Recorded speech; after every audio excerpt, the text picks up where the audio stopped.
The Titans have lost their 8th road game in a row, falling 20-6 in Tampa Bay. We are going to break it all down right now. This is the Music City Audible. Let's get to it. Welcome, everyone, to another episode of the Music City Audible Podcast, presented by Broadway Sports Media in partnership with 440 Sports. I'm Justin Graver. With me, as always, Justin Melo. And thanks to everyone who's tuning in for this one, because we expect a lower audience, because that's what happens when the Titans lose, and especially when they lose horribly, which they did in an embarrassing 20-6 loss in Tampa Bay. We are recording this immediately after the conclusion of the game, so if anything else has come out since we aren't listening to Vrabel's post-game presser, we're just going to break down this game right now. Justin, how's it going? Doing all right, I guess. Totally lifeless performance from the Titans, specifically on the offensive side of the ball. Some things to get into there. Of course, everyone, we'll continue on to talk about Will Levis. We'll talk about the offensive line, some of the changes. I want to touch on some of the lineup changes that I wasn't expecting that sort of struck me as curious. But other than that, and by the way, for everyone watching on YouTube, you'll probably notice my background looks different. I have not been kidnapped or anything. I had a bit of a family day here today. I'm at my in-laws. And so recording this on the fly for you, even though the Titans suck, we're going out of my way to interrupt my family day. I'm doing this to the detriment of my family, as some people might remember that quote and what it's from. But not a lot to talk about here. Really just a lifeless performance.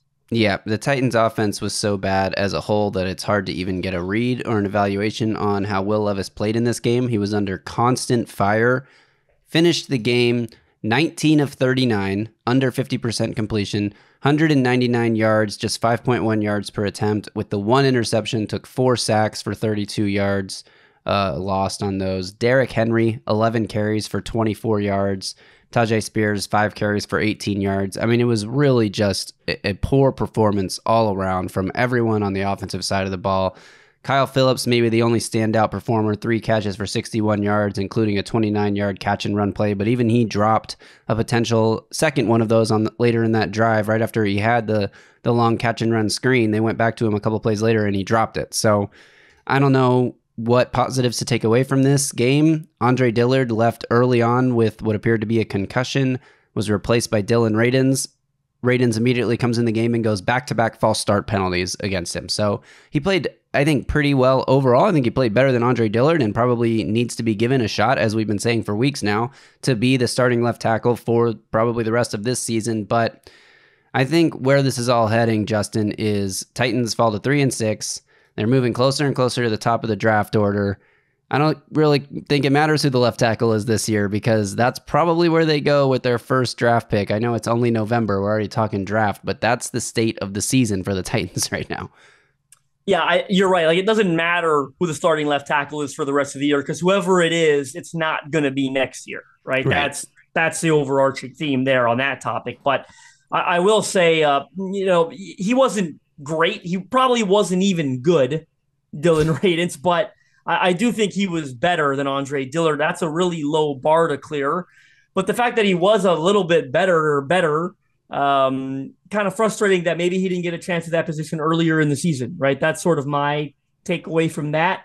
They go into this game with Andre Dillard at left tackle. They finally put Nicholas Petit-Frere on IR after the shoulder injury. Paul Kowarski was first to report.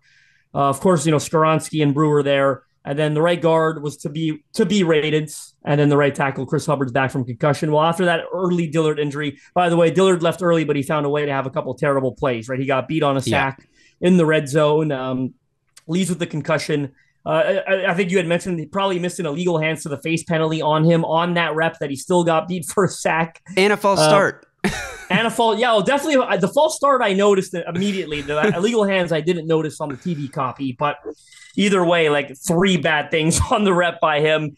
Anyway, this was the first lineup change that kind of surprised me, and I'll get into a couple others later. But they kick over Radins to left tackle, which made sense. Doesn't surprise me. They go there instead of Jalen Duncan, right, a 6th-round rookie who was active. I was a little surprised that they put Andrew Rupcich at right guard instead of Corey Levin, right? Levin's an interior guy. He's played a little bit of guard before. Instead of going with a guy that they've liked, right? Like, he's played, league average football for them, which you want out of a replacement, type player, a backup lineman. they go at Rupsich, who they had elevated from the practice squad for this game. I don't know if they just wanted to, get a read on a young player that they still have hope for or what, but I thought that was a peculiar decision. And it wasn't just a Rupsich thing. I mean, the whole line played bad, essentially, or most of them did. So I don't think Rupsich was to blame for their issue or solely to blame. I thought that was a strange decision. But what strikes me, and it's probably not the time or place for this conversation, but I think all I kept thinking about is I watched this O-line just hamstrung drive after drive. Like, it was terrible, right? Like a shot to the Achilles heel every drive. As you said, not really a great chance to evaluate Will Levis today because of that offensive line. There are other things you can nitpick at. I'm sure Will would love to have some of those throws back. Nearly intercepted a couple of times. Was intercepted once, but he was hit on it. That interception at that point, you're down, I think it was already 20-6. You're trying to make something happen, right? There's 6 minutes left in the game. Like, you can't just eat that sack, which maybe earlier in the game you just eat it. But he's trying to get the ball out of his hands, trying to make something happen. Anyway, a couple plays I think he'd like to have back in general, but for the most part, not a performance I'm concerned with, in all honesty, given the rest of the supporting cast around him being so terrible, in all honesty. But I think what I kept coming back to in my mind was, God, it's incredible that this offensive line was so bad last year and they found a way to make it worse, right? Yeah. Like I know, they came into this year, the offseason, with limited resources, right? Not a lot of cap space. I get that. But they tried to improve it, but we never felt that it was going to be improved, you and I, right? I mean, you looked across the board. Sometimes this is simple. Don't let your fandom get in the way and overthink it, right? Like at left tackle, okay, you said maybe it was going to be better because Dennis Daly was so bad. That was a fair way to think. Because of how poor Daly was, but it didn't get better, right? In fact, it looks like it might have gotten worse, which is hilarious based on how much we hated Daly last year. But you look elsewhere, say what you want about, everyone else, but the Ben Jones was no doubt it got worse losing Ben Jones. And I think Aaron Brewer's been fine at center, but Ben Jones is Ben Jones, right? He's one of their best players for a long time. And then Nate Davis at right guard. I don't think it's been a huge downgrade with Daniel Brunskill, but I don't think you got better. If you look at everything, you factor in the money, Davis probably wasn't worth what he was going to get. I think Brunskill's been better value for dollar, but I don't think it's fair to say they got significantly better at the right guard position. They didn't. And then at right tackle, I mean, Chris Hubbard, a veteran journeyman coming in for Petit Friere, like just so much opportunity to try to make this line better. They didn't. It's almost scary because they're going to be tasked with the same thing now, right, going into this offseason. But you do think they're going to have significantly more resources, right? Like they were up against the cap, going into this offseason. Going to this next one, they'll have way more cap space and, a top 5 pick, it looks like, that you'll probably want to use on a left tackle. So there are some more favorable situations, but you are going to be tasked with the same thing, which is revamping this entire thing. Like, I think you could agree, like, if you return Aaron Brewer's a free agent. If you come back with him and you come back with Brunskill, and of course you're coming back with Skoronski, like the only way that works is if you get significantly better at both tackle positions. Like even if you get just a little bit better, this offensive line is still bad next year. Like if you're going to run it back with the 3 interior guys, which again, I think you can make an argument for, but ideally I think you got to get better at the tackle spots and at least bring in some really good competition. You either get better at center or you get better at right guard or you push those guys. Like, I don't think you can just run it back and get a little bit better at tackle. No, they need to get significantly better at that. I know that's not a bold thing to say, but they've got to get significantly better at tackle because this was just pathetic today. Yeah, it was. I mean, the ineptitude, I will say, of the offensive line pretty much hamstrung the entire offensive attack. Like Will Levis was hit 13 times, sacked 4 more times. Like what can you really ask him to do in this situation? You mentioned the interception. He was hit as he was thrown. Yeah, trying to make a play late in the second half. It felt like because everything else was so bad, Will Levis had to try to play hero ball to elevate the offense around him and just wasn't capable of doing so. The defense from Tampa Bay, credit to them, they were really good. The coverage down the field on DeAndre Hopkins on a few of those shots that had been hitting in the last couple of weeks weren't hitting in this game because just, couldn't get off the coverage, and maybe there was a little bit of hand fighting both ways. Could have been flagged for DPI on some, could have been flagged for OPI on some, and just no flags came out. I don't mind that. Just trying to hit things down the field, give your guys a chance to go up and make a play, and this week it just wasn't there. And like I said, credit to the Tampa Bay defense. But I do want to talk, you mentioned some peculiar decisions when it comes to the roster. I want to mention some peculiar decisions when it comes to the coaching staff, because Titans get the ball in the early second quarter, like 14:50 left in the second quarter, 1st and 10 at the Tampa Bay 41-yard line. And they end up, after taking a sack, Levis is able to complete a pass to Chris Moore, who gets it to the 33. So it's 4th and 2 from the 33-yard line. Go for it. Go for it. What is this offense? Yeah. I mean, I know the offensive line has been bad, and it's hard to count on them to even pick up 2 yards. But I think in this situation, when it was this early in the game, you have a 3-0 lead. You fail to convert. The other team takes the ball at the 33-yard line. That's pretty decent starting field position for your defense. Instead, Vrabel trots out the field goal unit. Nick Folk has been great this year, so from that standpoint, you can see why he would be relying on him to make a 51-yard field goal. But then we hear from the broadcasting crew that Nick Folk was coming up short on everything he was trying from 50+ in pregame warmups. What's going to change when the game actually starts and you got bodies flying around you? This isn't a warmup anymore. You can't even get it to the field goal post in warmups, and you're going to try this 51-yard field goal. Well, after you miss the 51-yard field goal, now Tampa Bay takes over at their own 41-yard line instead of the 33-yard line, so you actually lose 8 yards of field position when you could have just gone for that on 4th and 2, run one of those little bootleg, roll out, quick hitting toss plays, run one of those read options with Henry and Levis. You know, Levis has the legs to be able to pick it up the way Tannehill did basically every time they called that play for the last 4 years. I just don't like the play call there, and I'll let you respond to that before I get to my second questionable decision that I didn't like. Yeah, I thought that one stuck out to me, right? Like anytime you're facing a 50-yard field goal and you choose that instead of like a 4th and 2, I don't get it, right? I like you said it, but I think what probably factors into that decision is you can't block anyone, so you don't feel great about a passing play.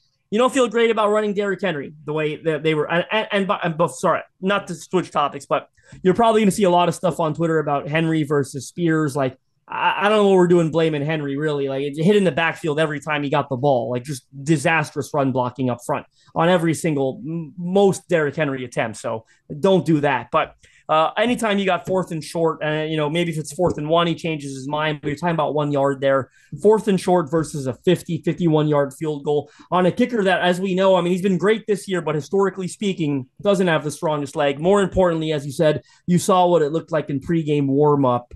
I'm going to take my chances with that 4th down. And you bring up a sneaky good point as well, that you also end up losing 8-9 yards of field position there. If you go for it, you don't get it. You feel better about them being pinned, inside their own 30 essentially than you do with them getting it close to midfield, right? Missing the kick. So that one, I do agree with you, but the next one is even more egregious to me, and I'll let you introduce it. Yeah, the next one, I get it from a general standpoint of it's 4th and goal at the Tampa Bay 9-yard line, 12:54 to play in the 4th. So you're down at this point 17-3, and it's 4th and goal from the 9. Your red zone offense has been putrid all year. Can you really count on this team to convert a 4th and goal from the 9 situation? Probably not. You probably can't, to be completely honest. But what in the hell does kicking a field goal down 17-3? What does that do for you? You go from a 2-score game to a 2-score game with 12 minutes left. You're going to have to score twice either way. Like, in one scenario, now you only need 1 touchdown instead of needing 2 touchdowns, but you also need another field goal and a 2-point conversion successful attempt, which that's more things to try to get than if you just go for this at the 9-yard line. If you don't get it, then Tampa Bay takes the ball over at the 9. They have horrible field position. If you're asking your defense to get these stops, which you need to get anyway, because there's less than 13 minutes left in the game, and you still have to score twice, you kick this field goal, and it's 17-6, and now your defense has to get a stop anyway. You don't kick the field goal, you go for it. At least the upside is way higher. You make it 17-10. You put the pressure back on Tampa Bay's offense to go do something. And now Tampa Bay went and eventually kicked a field goal there. So your field goal just negated that field goal. You still need 2 touchdowns. So at the end of the day, it was the same as if you didn't get it at all. And then, yeah, sure, then you're down by another touchdown, but your defense is going to need to get those stops regardless of if you score or not, because you're still going to have to score again.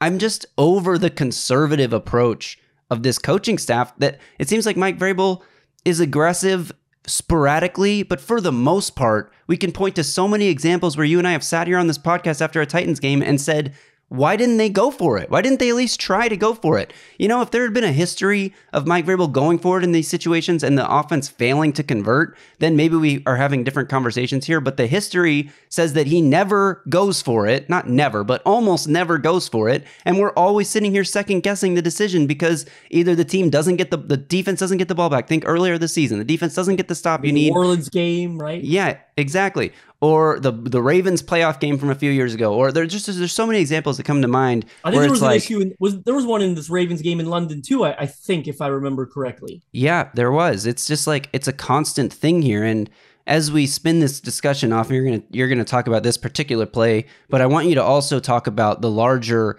the bigger view here, the 30,000 feet view here. Is Mike Vrabel's seat getting hot? I mean, there's all these rumors connecting him to the Patriots. Are the Titans going to have a new head coach in 2024? Let me touch on the play first. But this one bothered me even more than the field goal, in all honesty. It really did, because I think at that point, I know you're from the 9. It's a difficult play to make right on 4th when the ball's got to go to the end zone. That's probably why he did it. But there's enough time in this game, and that's what I think bothers me the most, right? There's 12 minutes left. If you don't get it, that's plenty of time to get 2 possessions. You've backed them up onto the 9. Like you should get the ball back twice. And on top of it, because you've got them backed up, Tampa nursing a 2-score lead there, 2-touchdown lead. They're probably going to go pretty conservative from their 9-yard line, right? You'd like to think, especially the way, Todd Bowles coaches. You could probably get that thing back rather quickly, right? So like you said, the upside is way higher of going for the touchdown there and making it a 1-score game, putting the onus back on Tampa, swinging momentum in your favor, than it is kicking that field goal. And as you, I think, tweeted, turning a 2-score game to a 2-score game, right? That's what I don't understand, right? It's look, if there was a half left, but 12 minutes left, you got to start going. But it's enough time where if you don't get it, I'm confident I can get the ball back twice. They got a quick stop with 5 minutes left when they turned it over on downs and got the ball back. Have that same attitude with 12 minutes left. I can get a quick stop and get the ball back. So I don't get it. You're right about Vrabel in the sense of it's very difficult to predict when he's going to be aggressive, right? It's like he's sporadically aggressive. It doesn't make sense. To answer your 30,000 foot, view question, no, I'm still leaning towards no. Do you remember when you asked me a couple of years ago, is A.J. Brown going to be traded? And I said no, but, it wouldn't totally shock me. Never say never kind of thing. And I ended up, I looked smart for leaving myself an out. I think I'd leave myself the same out here because, no, I don't think his seat is hot. I think, Miss Amy Adams Strunk, I think, is a big fan of his. I still think he's an outstanding football coach. I think he's one of the best in the league, and I think he'd quickly get another job very quickly. And I think the Titans would be making a mistake, and I think they'd almost certainly downgrade at head coach. I really do. So, no, I don't think his seat is warm. The only reason I'm leaving myself an out is not simply to leave myself an out.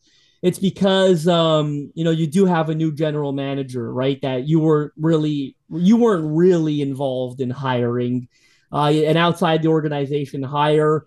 Does he go to ownership and say, hey, I'd like an opportunity to hire my own guy because he's the last one in? Does ownership side with him? There's always those look, you'd be naive, right? Anytime there's a new GM that didn't hire the coach, you'd be naive to not at least acknowledge that possibility, I think. And then, of course, you're coming off your second losing season in a row here. You're going to be picking, they picked 11 last year, but you're going to be picking essentially top 10 for a second straight year. There are some things there that make you crack the window open.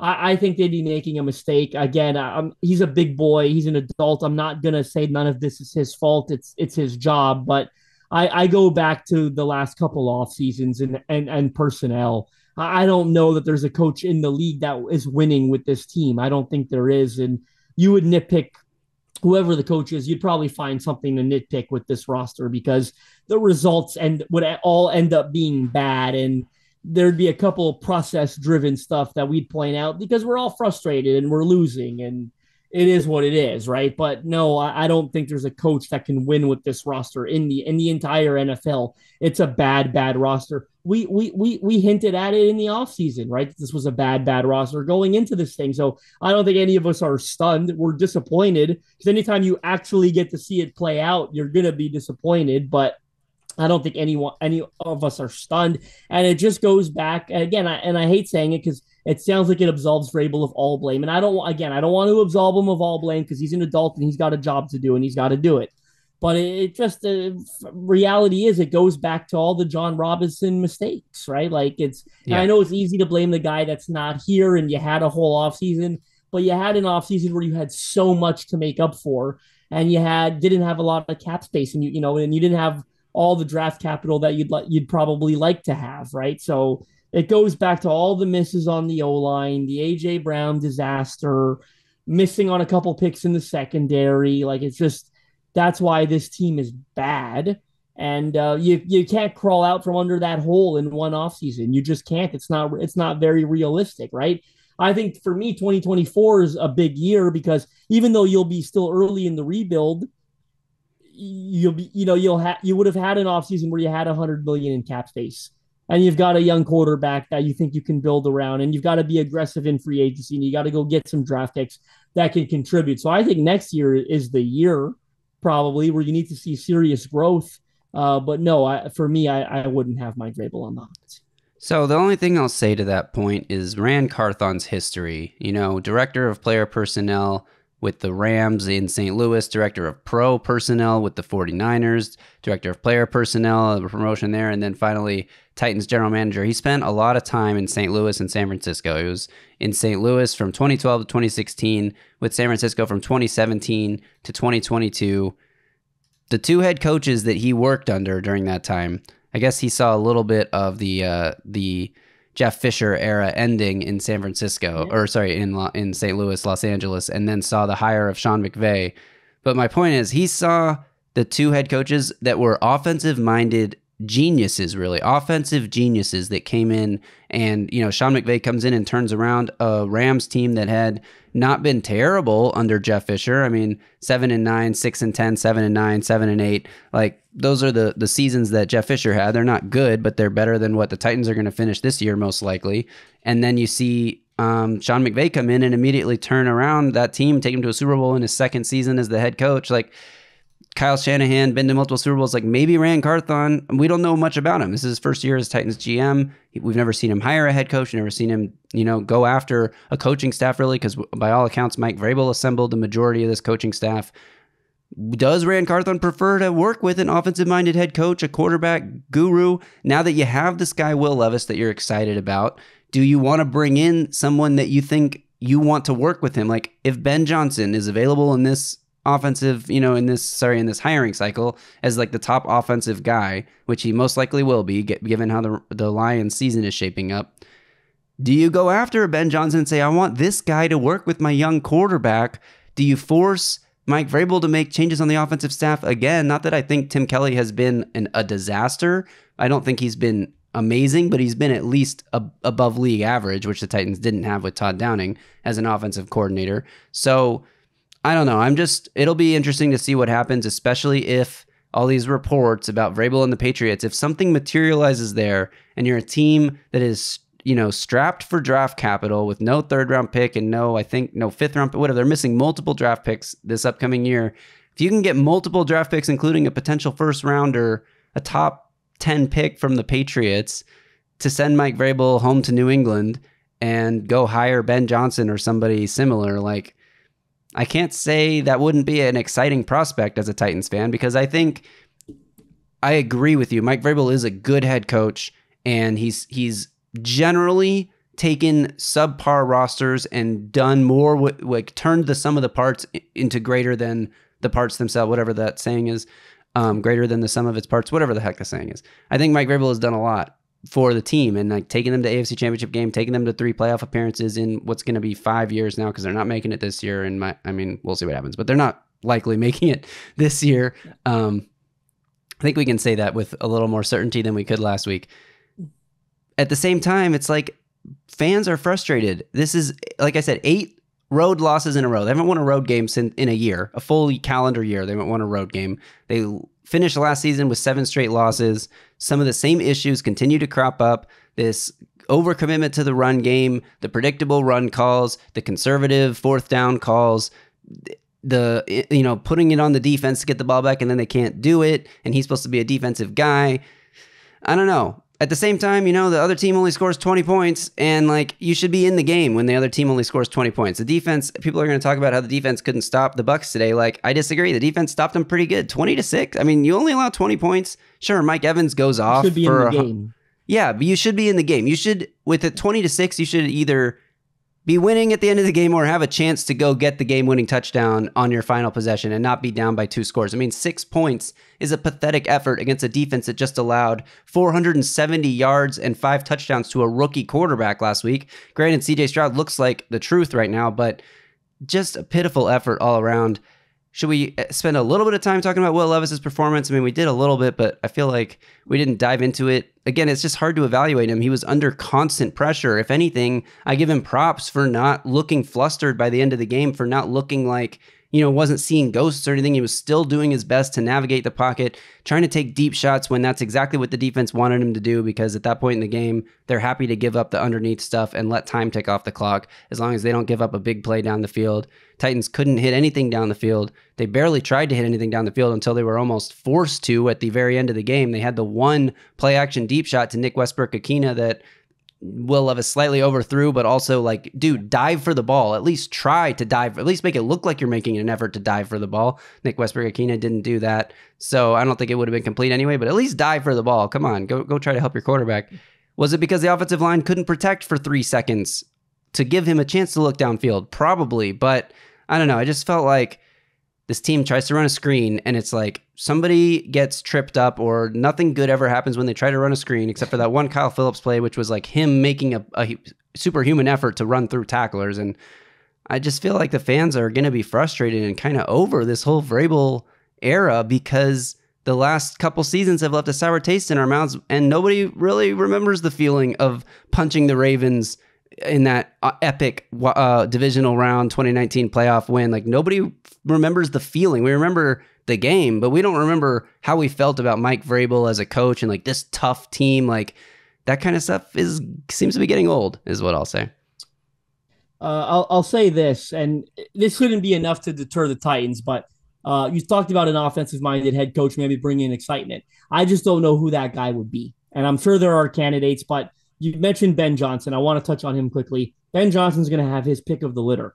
I think Ben Johnson is going to get whatever job he wants. You think he would take Tennessee? I don't. Well, it depends. If it all materializes to where you get 2 first-round picks because you trade Vrabel, you pick up an extra third in that trade, you have a young, exciting quarterback like Will Levis to work with, you have $100 million in cap space. There are things that could be attractive about this job. You get a chance to work with Rand Carthon in just his second year and together sort of build the team up in their co-vision. I think there are enticing elements about taking the Titans job, but I get what you're saying that if he could pick any potential job, would he choose the Titans? I think maybe, but it depends on how Vrabel is no longer the head coach. If he's just fired, you don't pick up any extra draft capital, then probably not. But if it is a situation where he's traded to the Patriots and you get a first and a third back for it, then hey, maybe. I also think talk to this Patriot stuff. The Patriots are going to pick 2 overall. They're not trading the number 2 overall pick for Mike Vrabel. It's silly. I mean, maybe you get a 2025 first, right? But then you're kicking that can another year. You don't get to see it right away. I think Ben Johnson's going to take a job where he's going to get to draft a quarterback. And maybe I'm wrong, but I think he's going to have an opportunity to coach one of those teams that's drafting Caleb Williams or Drake May, more than likely. And I think that's going to be more appealing to him. The Patriots are not trading the 2nd overall pick in the draft, the 1st overall pick in the draft for Mike Vrabel. If they win a couple of games down the stretch here, which I don't think they're going to, but if they do and that pick ends up being 6, 7, 8, 9, 10 overall later than that, maybe they consider it. They're not trading the number 2 overall pick for a head coach. This is crazy. They're going to get a chance to take a quarterback with one of those picks. It's nuts. But anyway, so I don't know who that candidate would be. And I don't think it's Ben Johnson. Dan Quinn, you're firing Mike Vrabel for Dan Quinn? No. I'm not firing Mike Vrabel for Kellen Moore, to be honest. I haven't seen enough in Kellen Moore where I'm confident enough. There's a OC, I'll tell you this, in Arizona that interests me, Drew Petzing. But again, that's has potential disaster written all over it. We don't know, right? So no, I mean, no. I'm just going to say no. You want to touch on Will Levis? I'll just quickly say, because I don't think there's a, as you said, the evaluation is very difficult. The most difficult game of the three that he's played to evaluate him. The only thing I'll say, and I think it's a positive in his favor, is I didn't see anything that has me concerned about his long-term outlook. There was nothing, again, a couple throws you'd like to have back maybe, but constant duress, trying to make plays for his team. I thought he hung tough in the pocket. He made a couple good throws. Yes, a couple bad ones too. But I didn't see anything based on all the elements that we're aware of. There's nothing for me to be concerned about. Yeah, same. I just think like this is a really tough situation to be in, especially as a rookie quarterback on the road, third career start, and you're under pressure every other drop back, if not more.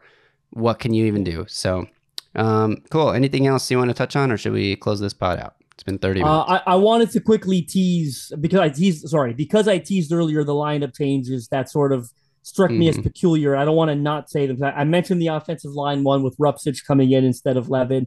Defensively, not a big deal, but I thought it was interesting and probably a good idea, one that I didn't think of, that they started with Roger McCreary and Christian Fulton in base. As we know, McCreary has typically been the nickel corner for them this year when he's on the field, and they have Sean Murphy-Bunting, I thought today that this would be Trey Avery and Christian Fulton on the boundary with McCreary in the nickel. And then when I saw them start in base with McCreary outside with Fulton, I go, oh, that's interesting. They're probably going to play Fulton in base. Sorry, they're going to play McCreary in base on the outside. Then they'll kick him to the nickel and bring in Trey Avery. When they go to their nickel and dime sort of looks. But no, instead they just kept McCreary out there and played Eric Garrar there at nickel instead of bringing in Trey Avery. Something small that I noticed that I didn't anticipate. And then Monty Rice playing quite a few snaps at inside linebacker ahead of Jack Gibbons once the game progressed forward. That sort of struck me as again, minor surprises. I'm not a huge Jack Gibbons guy. I don't think it's crazy that they would look to make a change there. Maybe get a more athletic guy on the field like Monty Rice. Roger McCreary, I thought, played a pretty good game, but then, he got beat deep on the one. They were fortunate to get an overturn on the challenge. I don't think that was an incomplete pass. I was shocked they overturned that. But then the very next play, he gets beat again, McCreary, deep for, I think it was Mike Evans this time for a big gain. So good game for McCreary. I mean, that's life as a corner. You're going to get beat on occasion. Other than that, we know this team needs corners. I think that's still very painfully obvious heading in. Unfortunately, they won't get to spend the entire offseason, I think, on offense because they still need corners, in my opinion, and you'll probably need some pass rush. Pass rush continues to disappoint, in my opinion, just not consistent enough. Had a couple good reps. Simmons had a couple good ones. Tart had a couple good ones.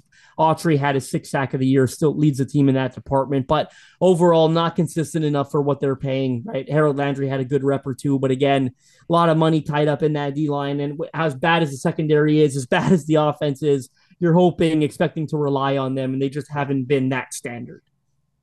Yeah, I totally agree with that. I will say Harold Landry very quietly has 5 sacks on the season, which very quietly. That's a surprising number.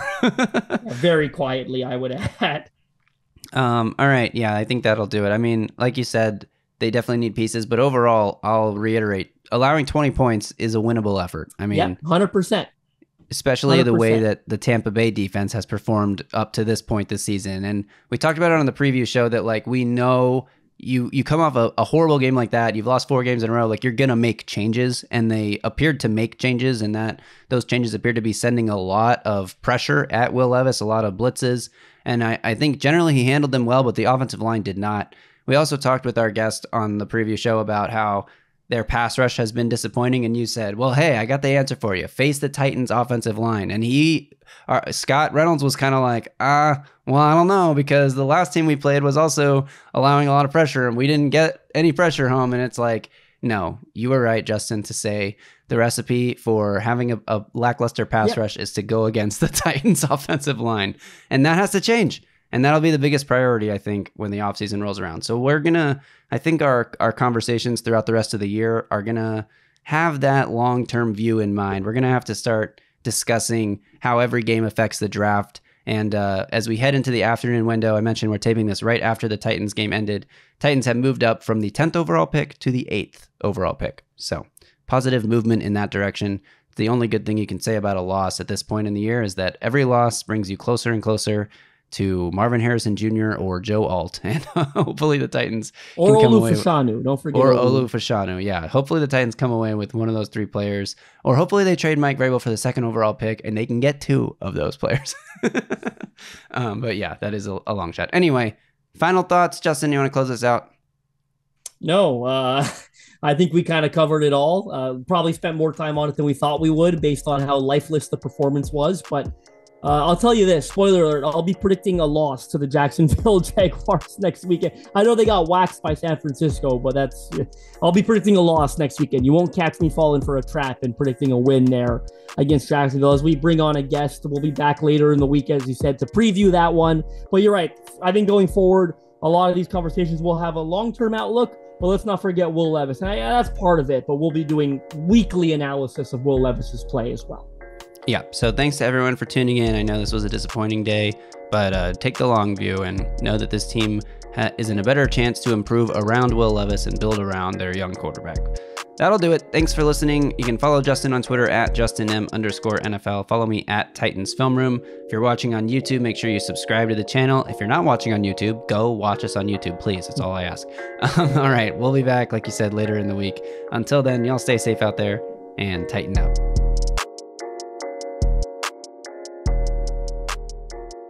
A Broadway sports media production.